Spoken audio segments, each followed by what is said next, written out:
Hey guys, what's up? Today I'm back with another video. This is just kind of a little tweak on SethBling's detection point, central point, capture point, whatever you want to call it. Now, one thing I want to point out is it doesn't work exactly the same, but it's more compact. So instead of these lights remaining on all the time and then blinking down as you gain more and more players, it'll just come on when it's being activated and stay off if it's not. So as you can see, if I get on the pink wool, it'll start activating, and then as soon as I step off, it'll stop activating. So I guess I'll show you just kind of an example of what happens when you step on the wool and you wait around for a bit. You can change the timing. That's the really cool thing about this one. You can change how long you need to stand on it. And I'll show you how to do that over here. So basically the way that this works, this is the example that I have under there. So basically the way that this works is, if this isn't powered right here, I need to replace that redstone there. If this isn't powered, you need to be sure to power it real quick. I just have a pressure plate there to make it easy.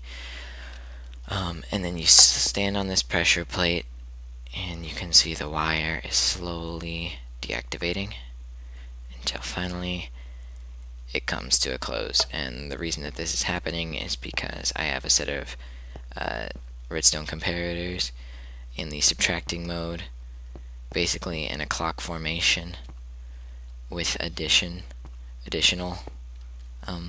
redstone comparators, and this heads into a block with a redstone torch that goes into another block with a redstone torch, and this pressure plate just leads into here.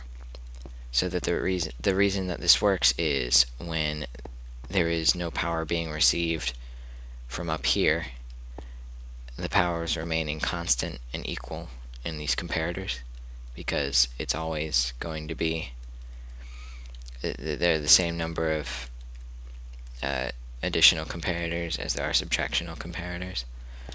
But then as soon as you give it power from up here, the subtraction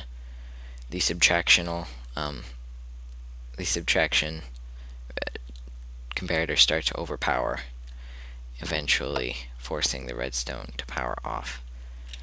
Now, another cool feature and where it works like SethBling's model is if you step on and then get knocked off, it'll immediately reset.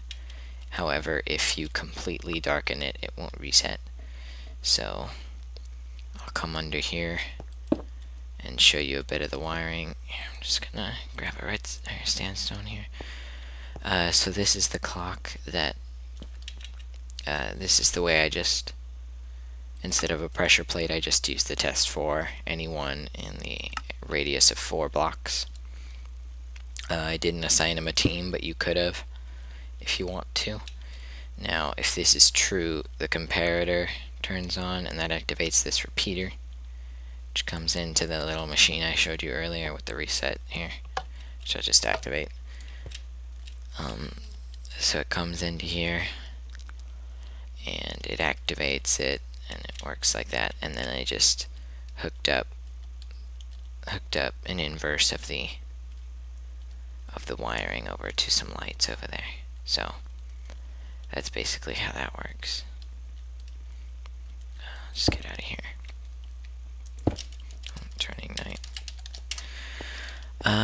So yeah, you can, as I said before, you can set it to the same amount of time, or the exact amount of time you want. As you can see, it works just the same here. It just takes a shorter amount of time for the redstone wire to deactivate. And as you can see over here, it takes an even shorter amount of time for the redstone to deactivate.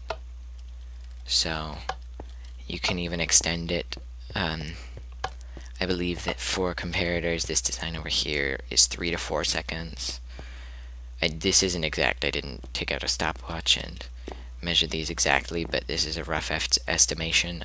This is about 4 to 5 seconds, and this is about 5 to 6 seconds. So I imagine going at the same pattern, if you kept adding a row of comparators, it would increase by a second each time.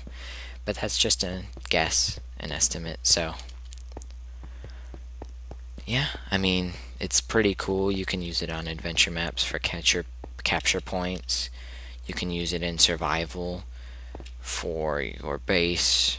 You know, if there's going to be a secret way to get into your base where you have to stand on the pressure plate for a certain amount of time before the door opens, instead of just walking over the pressure plate and it working. So that's kind of an interesting idea. As you can see, it is actually buildable in survival this time, unlike SethBling's, which is a little bit out of reach for most players. In both ways of being complicated, redstone wise and just resource wise. So yeah, that's a little nifty trick I discovered. So thanks for watching, and I'll see you later.